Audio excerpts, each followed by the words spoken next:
Barra de Opinión presenta.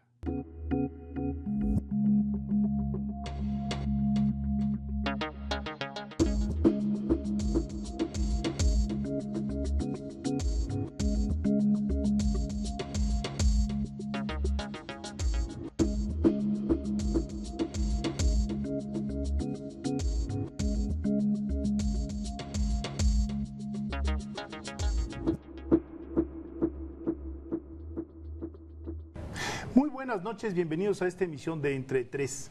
La semana pasada, en el primer bloque del programa, hablamos sobre la posibilidad de que no se firmara el acuerdo entre el Legislativo y el Ejecutivo en los Estados Unidos y de que esto provocara una enorme crisis. Pero también hablamos de la posibilidad de que se firmara este acuerdo y que de todas maneras tuviéramos enfrente una terrible crisis. Bueno, pues esto ya de alguna manera ocurrió.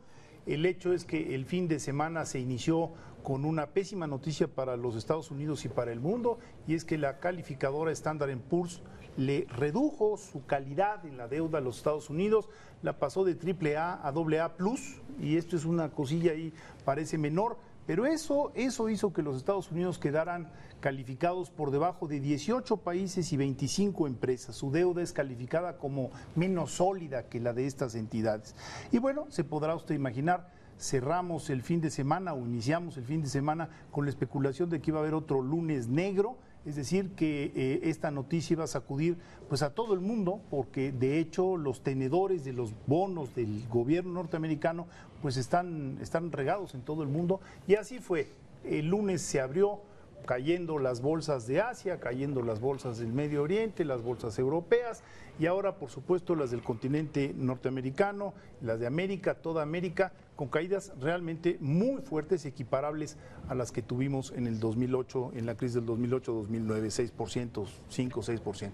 De tal manera que ese es el tema de hoy, y para hablar de esto tenemos a dos especialistas muy conocedores, a Luis de la Calle. Luis, muy buenas noches. ¿Qué tal, Federico? Buenas noches. Luis ya nos ha acompañado aquí en otros programas con otras temáticas, y Macario Schettino, que también es amigo de la casa. Macario, gracias, buenas Federico. noches. Hombre, al contrario. ¿Por dónde comenzamos? Luis. Pues por el principio. Pues yo creo que valdría la pena tratar de explicarle a la gente que nos ve qué significa esta, digamos, degradación que hace esta calificadora de la deuda de los Estados Unidos. ¿Qué significa esto? Bueno, lo que hacen las empresas calificadoras es decir qué tan probable es que un deudor pueda dejar de pagar en algún momento lo que debe. Y para esto usan una clasificación con letritas. AAA es el que seguramente va a pagar, y de ahí para abajo hasta llegar a la C o a la D inclusive, que son quienes ya no están pagando desde hoy. Lo que hizo Standard & Poor's desde hace pues un par de meses fue anunciar que si en la discusión del movimiento del techo de deuda Estados Unidos no reducía los déficits futuros en 4 billones de dólares, billones de 12 ceros para que quede claro, si no lo reducían en 4 billones de dólares, entonces ellos iban a bajar la calificación. Hubo la discusión, como comentabas, Federico, el martes pasado acordaron mover el techo, pero el acuerdo de reducción de déficit fue de 2.8 billones de dólares, menos de lo que Standard & Poor's esperaba, y en consecuencia Standard & Poor's bajó la calificación, indicando que ellos creen que Estados Unidos, a pesar de ser la economía más grande del mundo, a pesar de tener probablemente una de las más altas productividades, puede no pagar su deuda en un futuro lejano porque no está haciendo los esfuerzos necesarios para pagarla. Tiene una deuda grandota, y en lugar de estar cada año bajándola, lo que está haciendo es subirla cada año, y subirla muy rápido, y por eso le bajan la calificación. Ahora, es sobre todo una degradación que toma en cuenta factores políticos. En buena medida sí, lo que le anuncia al mundo es que tiene un sistema político poco confiable para la conducción económica, en donde estuvieron al borde de llevar al precipicio a los Estados Unidos, se quedaron ahí, pero lo que está diciendo es que no hay condiciones para tener un régimen político que dé estabilidad, que dé confiabilidad y que tenga la fuerza para tomar las medidas necesarias para poner en orden la casa. Hay un cuestionamiento a la conducción política. Pues en el fondo es eso, es decir, si no se pudieron poner de acuerdo para reducir el ritmo al que se están endeudando, bueno, pues en el futuro pueden hacer las cosas todavía peor. Y eso es exactamente lo que Standard & Poor's dice, váyanlo arreglando. Esta pequeña reducción en los hechos no significa mucho. Lo que sirve es como una señal de que o empiezan a hacer las cosas mejor o tarde o temprano van a tener problemas verdaderamente serios. O sea, un poco hay que ponerle en contexto. 4 billones de dólares es 4 veces la economía mexicana. Ese es, digamos, el tamaño de ajuste que le están pidiendo a Estados Unidos en un periodo casi de 10 años. O sea, no es de un año al otro, sino digo, es una cantidad importante, pero manejable para los Estados Unidos. O sea, no es una cantidad que la economía de Estados Unidos, que es muy dinámica, muy grande, la más importante del mundo, no pudiera digerir. Pasar de AAA a AA más implica un cambio de la probabilidad que no pagues del 99% de que sí vas a pagar probablemente al 97%. O sea, no están diciendo que Estados Unidos, que sea probable que Estados Unidos no vaya a pagar, sino que lo importante es que esta es la primera vez en la historia que Estados Unidos no tiene calificación AAA. Y esto le ha dolido mucho a Estados Unidos. De hecho, el presidente Obama hoy, en su conferencia de prensa, dijo, yo no sé lo que diga aquella agencia, me recordó un poco a la expresión de Clinton, la señorita esta, como si no supiera cómo se llamara, ¿no? La señorita esta, aquella agencia, si hay una agencia que dice que no somos un país AAA, en realidad nosotros sí somos AAA. Un poco descalificar al...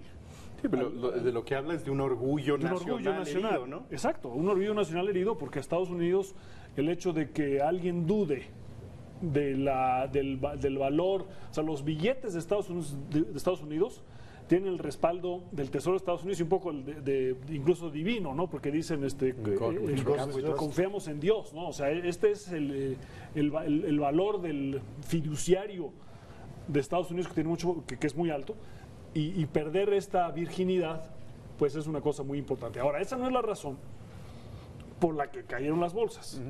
O sea, las bolsas, y podemos hablar, seguramente al rato hablaremos de la situación económica.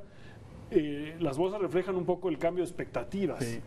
No es que la economía de Estados Unidos esté hoy peor, porque el viernes Standard & Poor's haya dicho que en lugar de ser AAA son AA más. De hecho, para reforzar lo que dice, en este momento que cayeron las bolsas, lo que la gente hizo fue ir a comprar los bonos del Tesoro que acaban de bajarles la calificación. De hecho, pasó exactamente al revés. No huyeron de los bonos, se votaron fueron sobre ellos. Votaron a favor, calificadora. En contra de la calificadora, a favor de In God We Trust. El único precio que subió el día de hoy, con las bolsas cayendo 6% en todo el mundo, fue el precio de los bonos del Tesoro de Estados Unidos. ¿Y el oro? ¿Y el oro? Y el oro, sí. Pero el precio de los bonos de Estados Unidos fue exactamente el instrumento que la calificadora había descalificado marginalmente al pasar de 99% de probabilidad que no pague a 97%. Y subieron en todos los para todos los vencimientos, excepto los de muy corto plazo.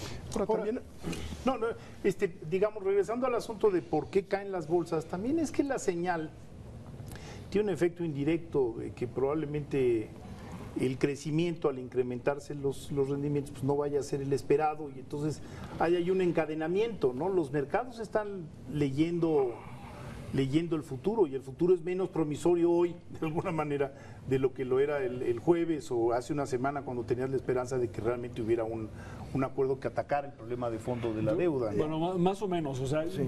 Porque, o sea, las tasas de interés hoy se comportaron hoy bajan. Bajaron. Hoy bajan porque sube bajaron el precio porque, o sea, al subir el precio del bono sobre Estados Unidos, claro, la tasa de interés baja. Cuando la tasa de interés baja, uno esperaría que la bolsa subiera. Pues no. Y aquí no sucedió así, porque estamos hablando, observando un fenómeno un poco distinto. O sea, no es tanto que se espere una situación económica difícil, que de alguna manera ya se conocía, sino que lo que yo creo que está sucediendo es lo que dijo el doctor Doom, Nouriel Roubini, hace un par de días. Estamos llegando a una situación donde los conejos de la chistera del mago se acabaron. O sea, estamos acercando en un avión, vemos la tormenta que se avecina y llegamos sin instrumentos, sin política monetaria eficaz y sin política fiscal que puedan utilizar para enfrentar la turbulencia económica que se avecina. Entonces un poco es el aceptar que el ajuste que han querido posponer durante un tiempo es probablemente inevitable. Entonces, lo que estamos viendo Llegamos como a la hora de la verdad, pues hay que tomar decisiones difíciles y no parece haber nadie dispuesto a tomar esas decisiones. no estamos aceptando la inevitabilidad de tomar decisiones difíciles que no queremos tomar. Así es. O sea, porque lo que hemos visto en los últimos 2 años, digamos, es tratar de posponer Echarlo para adelante. el ajuste, echarlo para adelante. Justificadamente, por supuesto, en varias ocasiones, injustificadas en algunos, porque no puedes posponerlo para siempre, pero es, digamos, la aceptación del mundo de que el ajuste que viene es inevitable y que llegamos a un momento de ese ajuste con pocos instrumentos para paliarlo. Un poco para que quede más claro esto, Estados Unidos gastó de más durante 10 años, mucho más de lo que estaba produciendo, y esta deuda tan grande que tiene es muy parecida a la situación a la que teníamos en México en 82. Nosotros llegamos a deber en 82 60% del PIB. Estados Unidos hoy debe 100% del PIB, que al comparar la diferencia de desarrollo, ese es justo el límite. En un libro que salió el año pasado, que se llama This Time is Different, Carmen Reinhardt y Kenneth Rogoff hicieron un estudio de 800 años de finanzas. No, eso sí es largo plazo. Y en esos 800 años descubren en dónde los países entran en problemas. Los países civilizados entran en problemas cuando su deuda supera 100% del PIB. Y los países no civilizados, como nosotros, Brasil, Argentina, entramos en problemas cuando llegamos al 60%. Esos son los límites. Bueno, exactamente eso le ocurre a Estados Unidos con un déficit fiscal muy grande, 10% del PIB.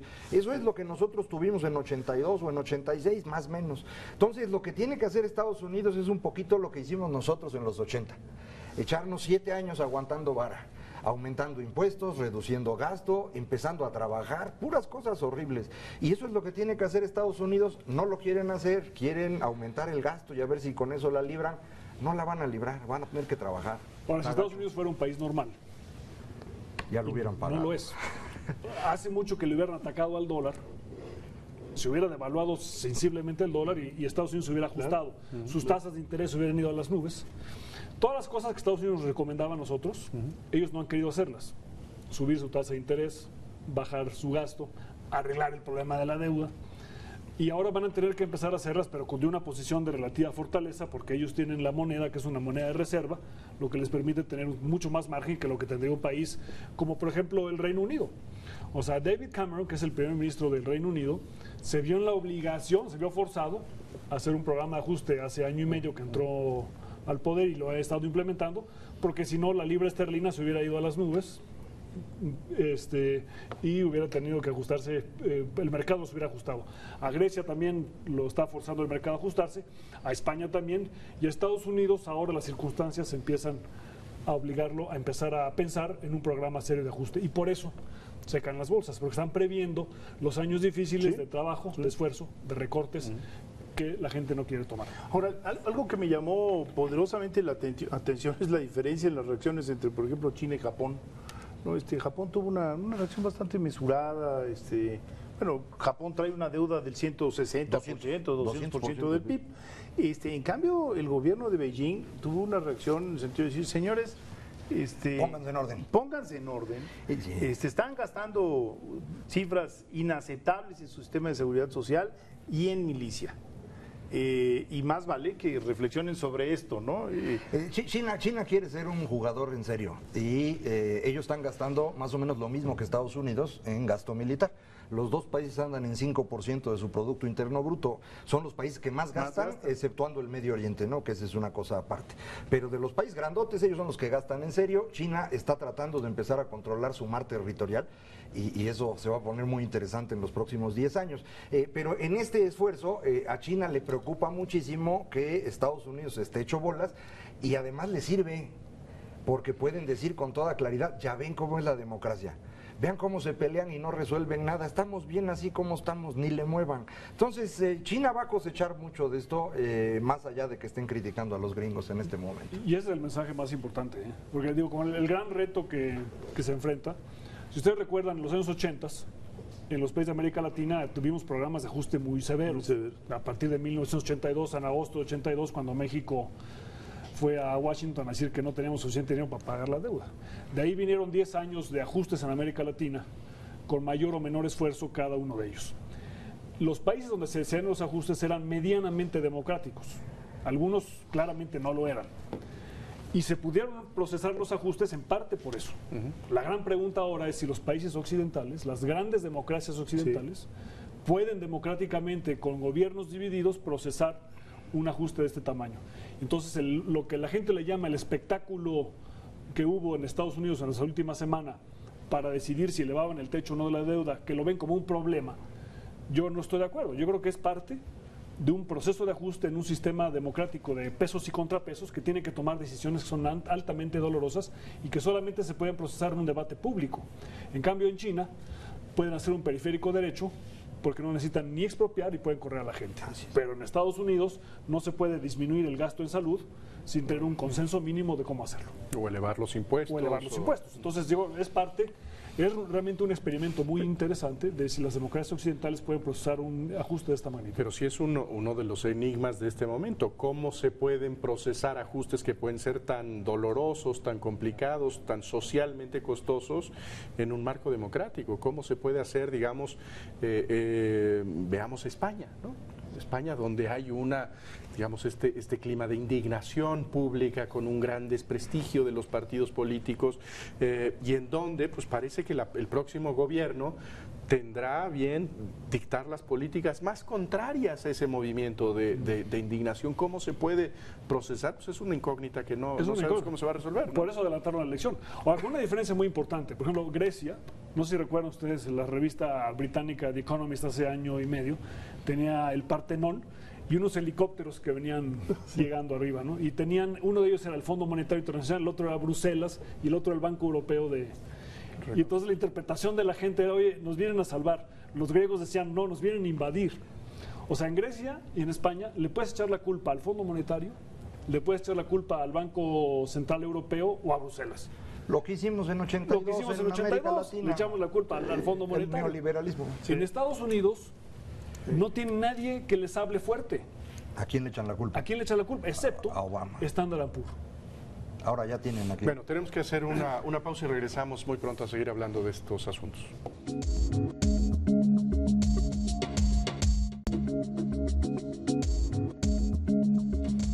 Bueno, seguimos hablando con Luis de la Calle y Marcayo Esquetino sobre la crisis financiera internacional. Y salía un poco a cuento hace un momento esta comparación con los 80s, en donde por varias partes del mundo había emergencias y crisis económicas que eran en general, digamos, señales de que los países subdesarrollados no sabían poner sus casas en orden, no tenían la capacidad de hacer sus cuentas, prever, pagar a tiempo.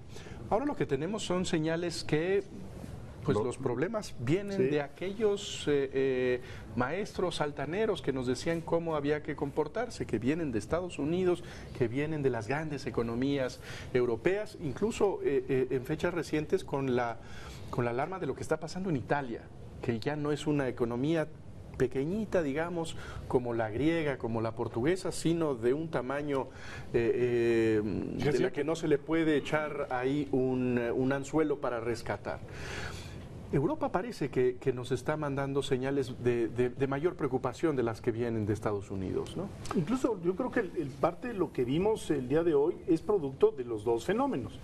Es decir, porque al fin y al cabo la entrada del Banco Central Europeo al rescate de España e Italia supone una responsabilidad en términos, digamos, de lo que van a tener que asumir las generaciones venideras enorme. O sea, si Grecia con 12 millones de habitantes o algo así supuso 160,000 millones de euros, pues no quiero imaginarme de cuánto va a ser el otro paquete, ¿no? Bueno, la deuda de Italia supera el 120% de su Producto Interno Bruto, y uno no debería preocuparse mucho porque es una economía grande, pero supera el límite del que hablaba yo en ocasión anterior, y adicionalmente hay que acordarse, Italia es uno de los países que más rápidamente están perdiendo población, que más viejos son ya, y este fenómeno es algo bien interesante. Estados Unidos no. Europa está perdiendo población y se va a envejecer muy rápidamente, no va a tener suficientes personas para sostener su economía y pagar su deuda. En Estados Unidos está ocurriendo lo contrario, Estados Unidos sigue creciendo y va a seguir creciendo porque nosotros estamos mandando también personal para que no se nos queden pues deshabitados en aquel país. Ese crecimiento poblacional estadounidense permite esperar que sí puedan pagar en el futuro. En Europa es más preocupante. Por eso el Banco Central Europeo debió haber entrado desde antes. Pero se estaban haciendo guajes, no querían comprar los bonos para no poner un mal ejemplo de que ellos iban a estar rescatando economías y que el dinero es de los alemanes, que son muy duros para esto, pero pues ya no les quedó más remedio que entrar completamente hoy a tratar de salvar algo y pues es un día muy malo para entrar y las cosas pues de cualquier manera se hundieron, ¿no? El problema es que en 2008 empezamos con lo que se percibía como un problema financiero. Y mucha gente pensaba erróneamente que era un problema coyuntural, de liquidez en algunos casos, pero no de solvencia. Y hoy lo que estamos viendo es que tanto en Estados Unidos como en Europa, pero mucho más en Europa, el problema financiero coyuntural en realidad coincide con un problema estructural que no tiene una fácil solución. Porque el problema que tienes en Europa es doble. Por un lado es demográfico, sí. O sea que el número de trabajadores que pagan impuestos, que pueden sostener al resto de la sociedad, a las pensiones, a los gastos en salud y al pago de la deuda es cada vez más pequeño, lo que les implica, para solucionarlo parcialmente, abrir las fronteras a la inmigración, pero tiene un problema enorme cultural, como hemos visto las últimas semanas con lo de Noruega y otros lados. Y entonces ese problema que era coyuntural es estructural y la otra cosa es que los países de la Unión Europea, como son parte del euro, no tienen manera de devaluar su moneda y entonces el ajuste en países como Grecia se tiene que dar en términos nominales. Es decir, tiene que disminuir una cosa brutal, ¿no? el salario y los precios en términos nominales. ¿En cuánto? Eso ¿Qué no te pasa. gusta? 30%. Que le no digan, pasa, ¿no? a partir de mañana vas a ganar 30% menos. Eso no va a suceder. Yo creo que eso hay que subrayar en que digamos, el dramatismo de esos ajustes, en donde no se trata de que el ajuste sea por la inflación y que por lo tanto uno pueda pues optar qué es lo que compra y lo que no compra, sino que el cheque de la quincena es nominalmente menor. Lo que pasa es que cuando nos pasó a nosotros en 82 y en 95, no es que pudieras hacer cosas, más bien es que no podías hacer cosas. Te levantabas al día siguiente, el secretario de Hacienda había dicho en la noche anterior, se devaluó el peso tanto, te levantabas y tu salario valía 35% menos. Sí. Ya, el ajuste ya estaba hecho. Aquí, para que funcionara, necesitaríamos una reunión muy grande, en el Parlamento y decir, oye, vamos a reducir los salarios de todo el mundo 30%, los precios de los restaurantes y los precios de los transportes 30% y la deuda. Tienes que reducir el valor de la deuda también en términos nominales para que el costo se reparta entre más actores. En la medida que el costo se trate de restringir solamente a un grupo, es insostenible y te provoca una cosa que no puedes procesar políticamente. De hecho, ya hay presiones desde el mercado para que eso ocurra. Es decir, a final de cuentas, las deudas de los países así se resuelven. Cuando ya no se pueden pagar, pues se deprecian vía la inflación y asunto resuelto. Eso es lo que ya está ocurriendo. Hay presiones inflacionarias cada vez mayores. Las decisiones de aumentar el circulante, de bajar las tasas de interés, pues llevaban en esa dirección.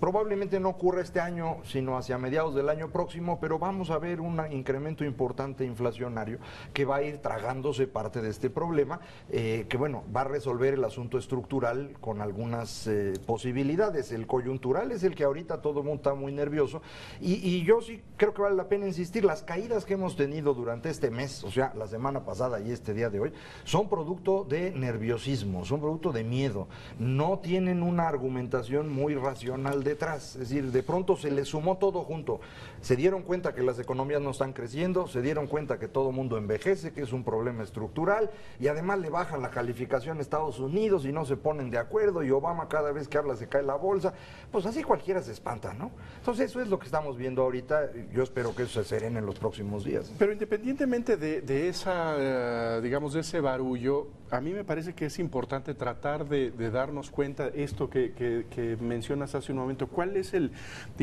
nudo estructural de la economía europea? ¿En dónde está, digamos, este atorón que hace que el ajuste sea muy complicado? Que no sea simplemente una cosa pasajera de confianza, pues no está tan sino complicado. que sí significa pues el modificar el funcionamiento de, digamos, de la economía y de esta relación del Estado con la sociedad de alguna manera. Es que hay tres maneras de solucionar el problema, digamos. Una es devaluar el valor de tus deudas, ya sea renegociándolas o a través de la inflación o a través de una devaluación o lo que fuera.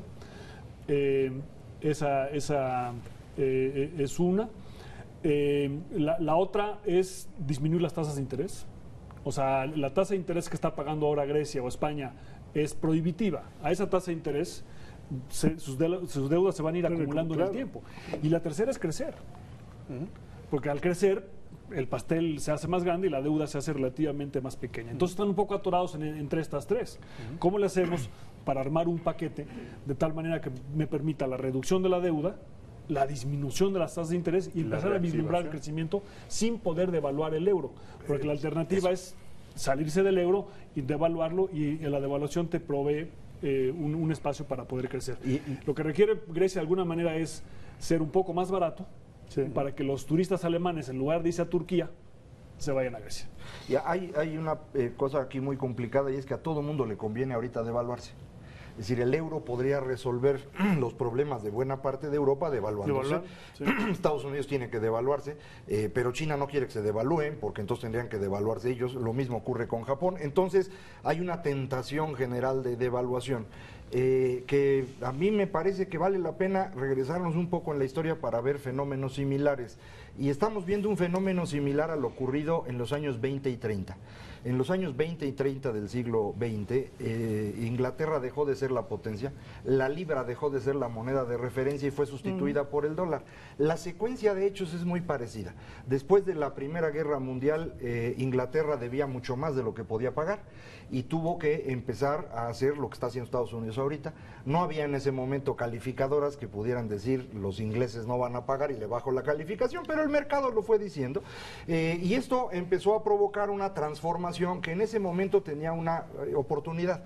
Estaba Estados Unidos, que emergía de la Primera Guerra como potencia, era una economía grandota, hablaban inglés, eran más o menos lo mismo. Entonces pudo pasar de una economía basada en la libra esterlina, como fue el patrón oro, a una economía basada en el dólar. Pero ese proceso en medio llevó la Gran Depresión y llevó una transformación en Europa que soltó los demonios del racismo, que sorprendentemente hoy estamos empezando a volver a ver. El nacionalismo. Es el mismo tipo de fenómeno. Nuestro problema hoy, lo decía Luis hace un momento, es Estados Unidos no es una economía normal, porque tiene la moneda de referencia, y eso le da un privilegio exorbitante, como decía Giscard d'Estaing, o lo dice el libro ahora de Barry Eichengreen. Este privilegio exorbitante de Estados Unidos se lo quiere quitar China, nomás que China no tiene una moneda que pueda usarse de referencia mundial, porque nadie sabe cómo llevan sus cuentas. No podemos usar el euro porque pues están hechos bolas ellos, no tenemos para dónde movernos. Y esa es una situación totalmente distinta también a los años 20, pero sí vale la pena considerar que en la ocasión anterior que tuvimos esto, acabamos agarrándonos a golpes y fue uno de los peores momentos del ser humano. Las devaluaciones competitivas que van a ser. Porque, o sea, la devaluación puede ser una solución para un país. Bueno, y no queda claro que sea solución, pero la tentación de devaluar es muy alta. Pero obviamente todos, no puede ser solución para todos, porque cuando uno se devalúa, el otro se revalúa, ¿no? Ahora, Macario tocó un punto que es, yo creo, central, y es que también tienes este nuevo fenómeno poblacional que provoca una reacción de las nuevas derechas o de la nueva derecha europea, que no es marginal, ¿no? Es decir, estamos viendo países que tienen tasas de crecimiento demográfico negativas, es decir, que están decreciendo, que necesitan, como ya se decía, estos brazos jóvenes para mantener sus sistemas de pensiones, sus economías funcionando, pero que tienen al interior una resistencia brutal por esta nueva derecha, y esta nueva derecha pues ya ha corrido las coordenadas de discusión. Entonces ya, por ejemplo, no subir impuestos es casi un auto de fe, no se deben de subir los impuestos, pero es que la condición económica del país lo requiere, pero es que una sociedad donde el Estado interviene más de lo debido es una sociedad que está tocada por el demonio. Entonces, hay como un endurecimiento muy particular, un dogmatismo muy particular, que también lo ve uno en los carteles del Tea Party en Estados Unidos, ¿no? Que no le permitieron a Obama estaba arrinconado. Jesús dice, y con toda razón, que Obama fue cediendo, se fue debilitando, no tuvo la agresividad que a lo mejor hubiera podido uno esperar de él. Sin embargo, el hecho concreto es que el margen también es más reducido por estas nuevas derechas, ¿no? Es que es el inicio, en Estados Unidos es el inicio de una larga discusión. Pero mira, había tres cosas en juego en Estados Unidos para poder empezar a arreglar el problema. Una de ellas es subir impuestos, que esa quedó descartada por la extrema derecha. Otra era bajar el gasto social, Sí. y la otra era bajar el gasto militar. Militar. Y en realidad, en los hechos, Obama ganó bastante, porque el gasto social básicamente no se tocó. Y el que se puede tocar si no se ponen de acuerdo es el gasto militar, que puede tener una reducción del 50%. La mitad de la O sea, reducción va a ser si no alcanzan un arreglo y no se incrementan los impuestos, el que va a sufrir es el gasto militar. Pero Estados Unidos tiene que resolver el problema del gasto social, porque el gasto social, como está hoy en día, es insostenible. Entonces van a tener que encontrar una combinación de estos tres factores. Estados Unidos tampoco puede disminuir el valor de su deuda. O sea, no puede decir ahora voy a pagar nada más la mitad, porque, o sea, Estados Unidos es AA más. Grecia es CCC. Entonces, si Grecia México paga... es doble B. No, ¿o México qué? es triple B. Triple B. Triple B. Triple B. Triple B más. Triple ¿no? B más. Y bueno, México, su deuda, podemos hablar de México al rato, pero México, su deuda va a estar bien calificada. Sí. La clave políticamente es encontrar la repartición del costo para poder hacer el ajuste. Y eso solamente se puede, o en un régimen, digamos, poco democrático, procesar, o en un régimen democrático en el que la repartición sea lo más amplia posible. Pero donde hay flexibilidad política de los que deciden. Pero la flexibilidad... Es decir, sí necesita haber una disposición de negociación. Tiene que ser en una todos los negociación actores, ¿no? donde Sí. todo el mundo conceda una parte. Pero al final del día, si no repartes el costo, no lo vas a poder procesar. Aquí una cosa que me parece que es muy interesante es si Estados Unidos decide disminuir gasto militar, mi referencia a los años 20 y 30 se vuelve todavía más grave, Sí. porque eso fue lo que hizo Inglaterra y eso fue lo que le dio el espacio a Alemania para empezar la Segunda Guerra Mundial. Entonces sí estamos hablando de una situación verdaderamente más complicada de lo que parece en primera instancia. Y yo creo que deberíamos tratar de entender estos fenómenos en una perspectiva más amplia, porque entonces nos permiten ver lo que ocurre, por ejemplo, con el Tea Party. El Tea Party es extraordinariamente parecido al movimiento López Obradorista aquí en México. Ambos son resultados de una crisis financiera que trae un rescate bancario, que entonces hace que la gente esté molesta, y entonces lo que logra un líder es tener a un villano favorito, en nuestro caso es Salinas de Gortari, está fácil, pero el Tea Party tiene un villano favorito que se llama Barack Obama, al cual culpan de todos los problemas y se vuelven personajes que son antisistémicos. Y a lo mejor ya no nos acordamos aquí, pero en 2006, cuando la toma de posesión de Felipe Calderón, pues estuvimos al borde de que esto se nos desbaratara, porque había un grupo de personajes en la Cámara que intentaban que esto no funcionara. El Tea Party es nos bajaron igualito, la calificación. El Tea Party es exactamente lo mismo y están haciendo que la democracia estadounidense se enfrente a un dilema como el que nosotros vivimos en 2006, del que afortunadamente salimos con bien, pero yo no estoy seguro si aquellos pueden administrarlo. Sí. No está fácil, ¿eh? No está fácil. Hay una gran diferencia que es que, digamos, una de las cosas notables de este movimiento es que es un movimiento, hasta el momento podría decirse, sin una cabeza clara. Exacto. Hay personajes que son emblemáticos, que son cierta referencia. Pero les podemos mandar a López Obrador, no es un... Esa podría ser... Esa es una solución. Pues sí. No sé si alguna personaje vaya a surgir, perdón, porque estaba yo pensando en Sarah Palin, que había logrado arrancar inicialmente, ahora hay una diputada que también tiene mucha presencia como potencial líder de ese grupo, pero nos estamos moviendo en estas dinámicas que empiezan a ser el borde de la civilización, pero yo creo como que, estuvimos hace yo creo que muchos años. lo que vale la pena registrar es, digamos, la presencia cada vez más visible de actores políticos que juegan, digamos, con cierta ambigüedad y en la frontera de la en civilización, Estados Unidos, ¿no? Y en Europa, también, ¿no? Pues, 25% es derecha extrema, ¿no? Yo creo que hay que Austria, tomar ¿no? nota de Y la esto. polarización, la El polarización lunes pasado- de la discusión pública, ¿no? Claro. O sea, en Estados Unidos ha habido en los últimos años, y se ve en la televisión y en la radio y se lee en los medios, una extremada polarización de los puntos de vista. Entonces todo se ve desde la perspectiva del otro. Y entonces es muy difícil tener una discusión, una discusión Razonable. objetiva y razonable, ¿no? Pero al final del día van a tener que encontrar el camino. Y Estados Unidos tiene un problema de finanzas públicas, pero no tiene un problema serio de finanzas públicas. O sea, su pirámide demográfica, como se llama Cario al principio, es suficientemente robusta Sí. para no tener un déficit Gracias a de nosotros, trabajadores. Gracias a nosotros. Aunque el INEGI anunció el día de hoy en la mañana que la migración neta en el primer trimestre había sido cero. Sí. Ya no exportamos mexicanos. Cero. Pero ya habíamos colocado 13 millones. Eso Hay que sí, contar y se eso sí. reproducen No, y más está- rápido que ellos. Pero los americanos además tienen una tasa de natalidad suficientemente alta para no tener el problema que tiene Europa y no se diga el que tiene Japón, ni el que va a tener China.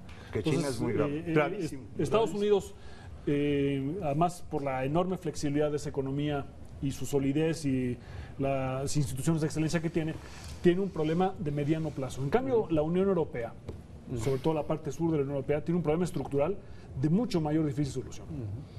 Y ahora, estas instituciones sólidas de Estados Unidos han sido sólidas porque ha habido personajes con altura de miras. Cuando la elección de Al Gore y George Bush quedó prácticamente empatada dependiendo del estado de Florida, donde todo el mundo metía mano en las maquinitas de votación, Gore tuvo la capacidad de decir, está bueno, tú ganaste. Y no hubo que irse a la Suprema Corte, que si se hubieran ido hubiera sido un drama constitucional, porque no tienen nada anotado. Yo no quiero ver en noviembre del año que entra una elección en la cual queden prácticamente empatados alguien del Partido Republicano y Obama, porque entonces a lo mejor no tenemos la misma altura de miras. Yo no creo. Yo creo que el debate que hubo en Estados Unidos en las últimas semanas es precisamente lo que pensaron los fundadores de Estados Unidos, su sistema de división de poderes y de pesos y contrapesos. Y el espectáculo que vimos es parte de este proceso, el inicio del proceso de cómo Estados Unidos va a empezar a pensar cómo debe ajustarse. La solución, por ejemplo, para ellos quizás sea tener un impuesto al valor agregado nacional, pero eso requiere un, digamos, movimiento político de tal magnitud para que políticamente sea procesable. Y sin una discusión pública nunca va a haber la voluntad de hacerlo. Entonces, quizá la única manera en la que Estados Unidos pueda empezar a pensar en soluciones innovadoras y costosas sea precisamente a través de un espectáculo como el que estamos viendo. Y que el Partido Republicano se fortalezca y vaya siendo chiquito al Tea Party, ¿no? Para que tengas este espacio. Bueno, tenemos que hacer un corte. Vamos a un corte y regresamos a seguir platicando con Macario Schettino y Luis de la Calle.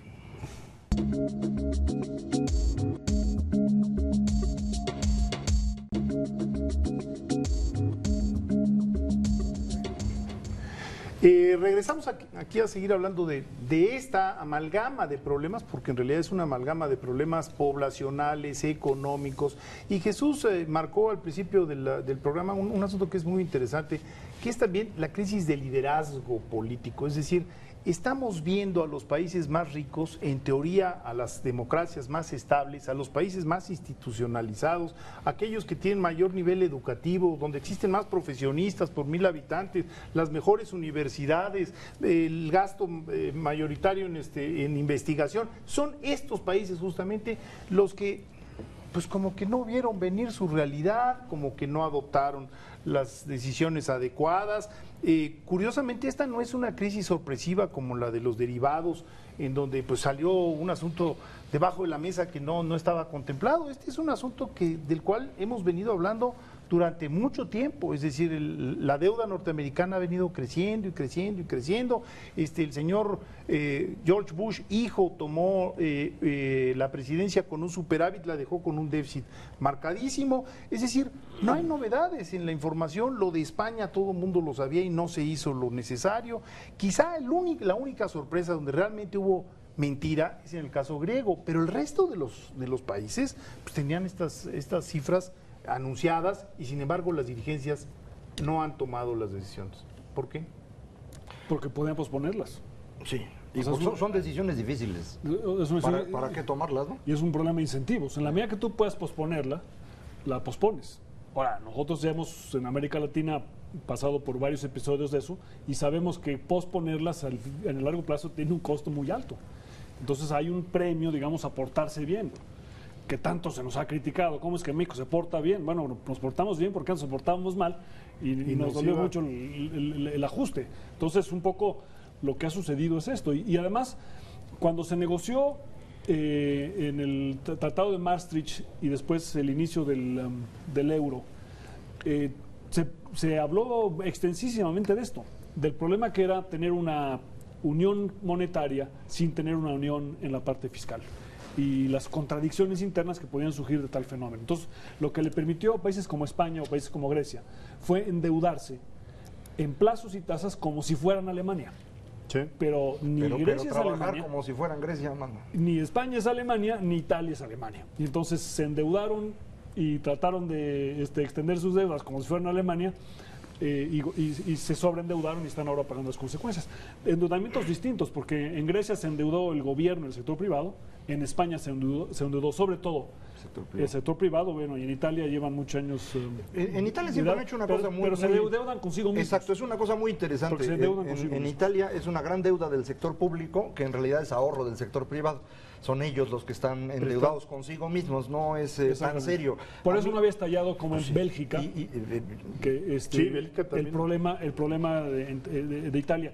Pero lo que le sucede ahora a Italia es que ya todo el mundo se dio cuenta que la pirámide poblacional Ya italiana no da. es insostenible y que entonces incluso esa esquema de autoprestarse en el largo plazo no va a funcionar. Afortunadamente no se han dado cuenta que en Japón es exactamente igual, no más que más grande el problema, porque si no también agarran a los japoneses.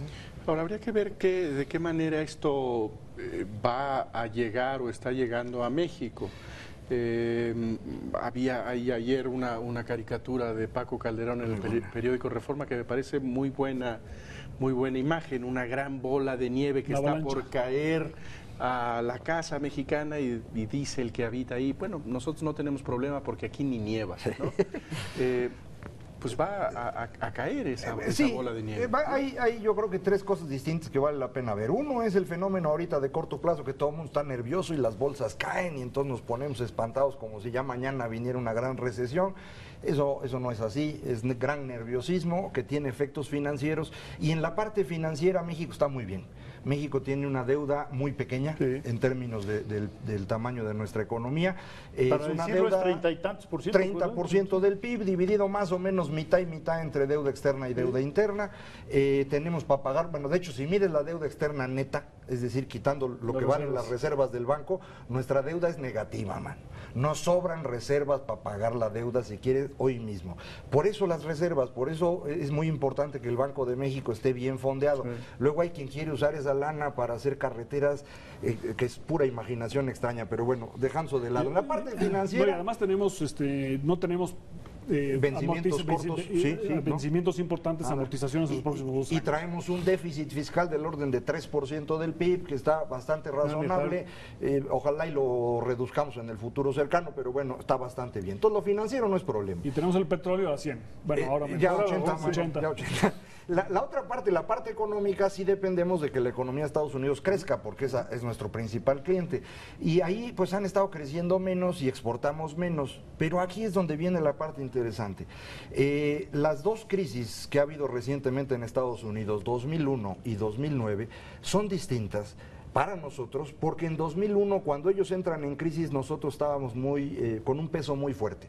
Y entonces, en lugar de que viniera inversión a México, se fue de México, se fue a China. Y nos costó muchísimo esa crisis. En cambio, en la de 2009, cuando viene la crisis, lo que hacen los industriales estadounidenses es cerrar las plantas en Estados Unidos y moverse a México. Y hoy estamos, por ejemplo, produciendo 40% más autos de los que producíamos antes de la crisis, gracias a la crisis. Bueno, la crisis de Estados Unidos puede ser una oportunidad extraordinaria para México de atraer una parte significativa de la industria estadounidense a instalarse a México, lo cual nos permitiría multiplicar nuestro ingreso por habitante. Y lo único que se necesita para que podamos hacer eso es que parezca que este es un país serio, que tenemos reglas laborales decentes, que las reglas de competencia se cumplen, que en cuestión fiscal no vamos a tener problema. Esto de lo que hemos hablado mucho, que le llamamos las reformas. Si lográramos hacer un par de reformas en el transcurso de los próximos meses, sería una oportunidad extraordinaria para captar a quienes en Estados Unidos ya no están haciendo negocio. Mira, México debe trabajar bajo el supuesto, ya desde antes, pero ahora con la crisis de última semana todavía más, porque es mucho más claro, que la economía de Estados Unidos va a estar letárgica en los próximos 10 años. ¿Qué quiere decir letárgica? Crecimiento del 1, 2% en los buenos años. La próxima década, dirías tú. La próxima década. Sí, su década perdida como la nuestra. No, ellos llevan 20. Japón lleva 2 décadas. Bueno, pero me refiero igualito. Pero yo conservadoramente es lo que vamos a suponer. Ahora que el gobierno va a publicar el 8 de septiembre el presupuesto del 2012, tiene que poner el crecimiento del PIB de Estados Unidos bajo. 2, así es. Hay que poner un presupuesto bajo. ¿Por qué? Porque de lo que se trata cuando tienes una economía letárgica es ganar participación de mercado. Para que las exportaciones contribuyan al crecimiento del PIB. Ya no basta que la economía de Estados Unidos crezca porque no va a crecer, sino lo que hay que hacer es necesitamos una rebanada más grande de un pastel menos dinámico. Sí. México tiene ahora el 12.5%, que es muy grande, de las importaciones de Estados Unidos. Prácticamente récord. Es récord, es el más alto en la historia del país. Necesitamos convertir ese 12.5 en 15. O sea, ganar 2.5% porcentuales, pero se los tenemos que quitar a alguien. Ahora, ¿a quién se lo podemos quitar? Le podemos quitar un pedazo a Canadá. Canadá tiene 15.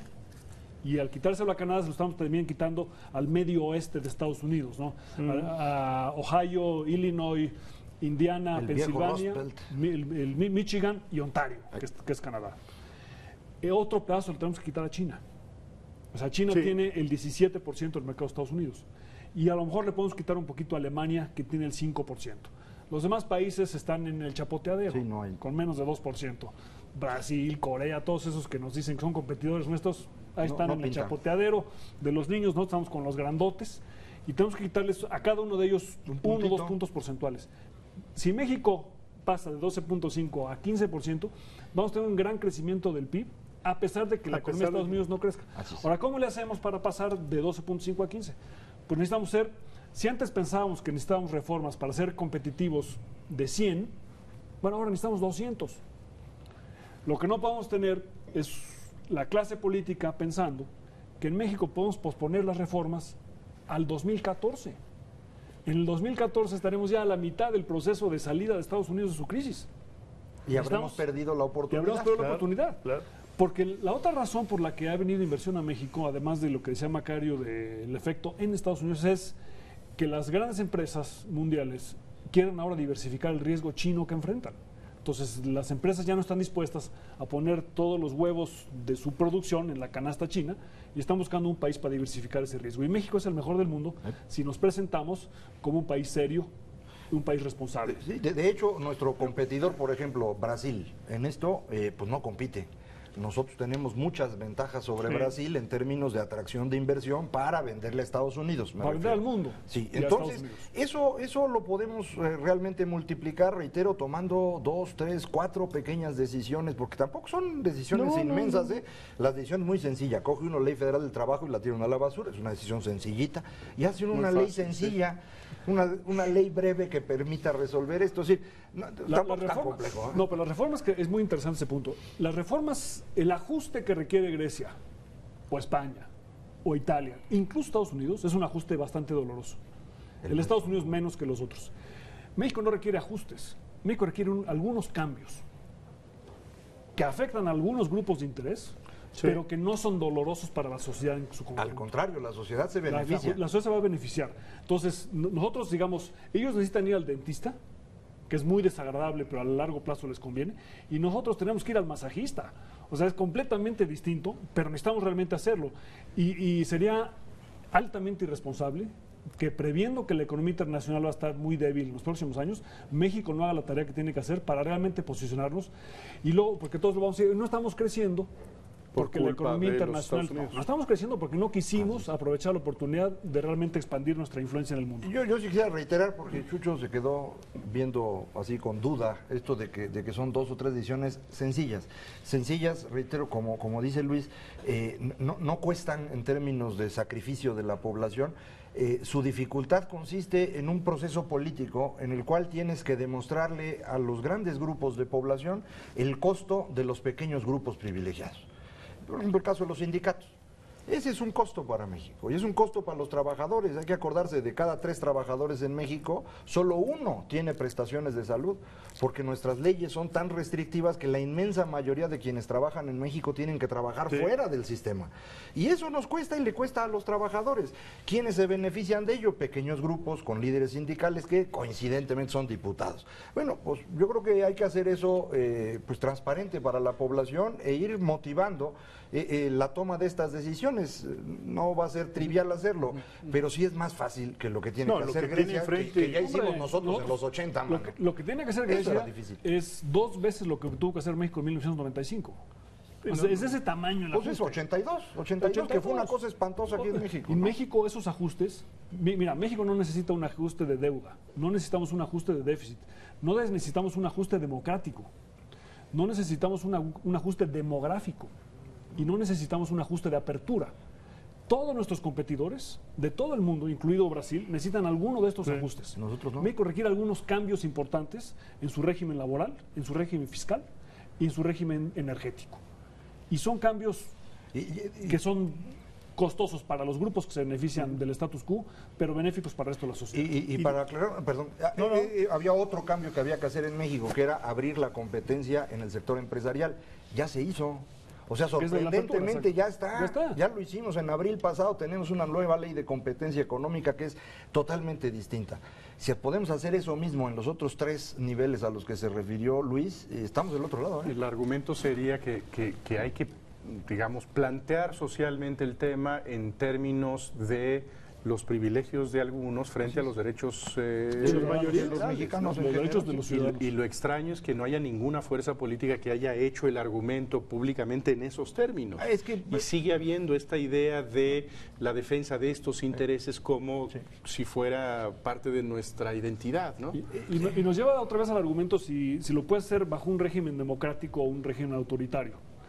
Y por eso, digo, China está contento, ¿no? Porque dice, oye, estos americanos no pueden hacerlo, pero los Estados Unidos los va a acabar sorprendiendo, porque el sistema americano, al final del día, va a procesar las reformas de una u otra manera.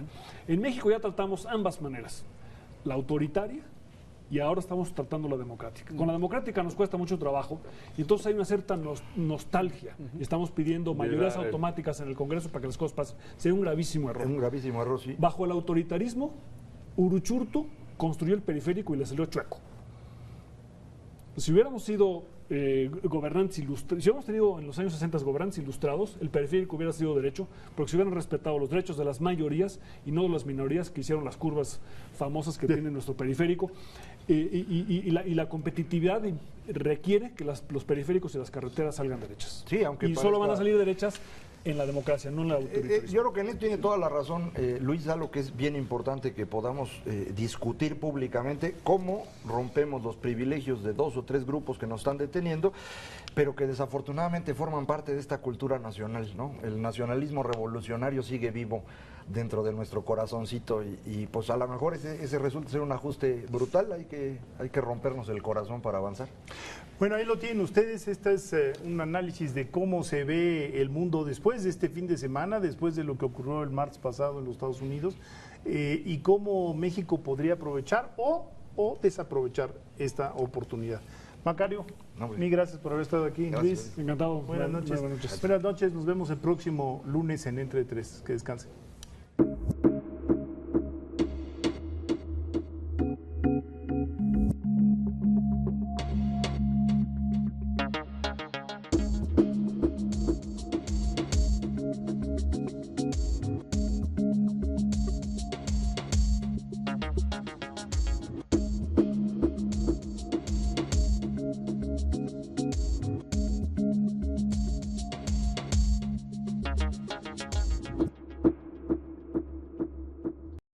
Barra de Opinión presentó.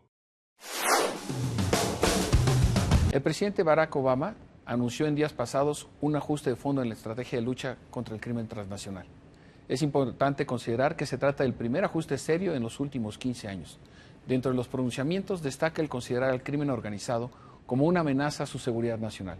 Esto habrá de traer consecuencias relevantes en la relación con México y sobre todo, y sería de esperar, mayores restricciones y controles en todos los pasos fronterizos.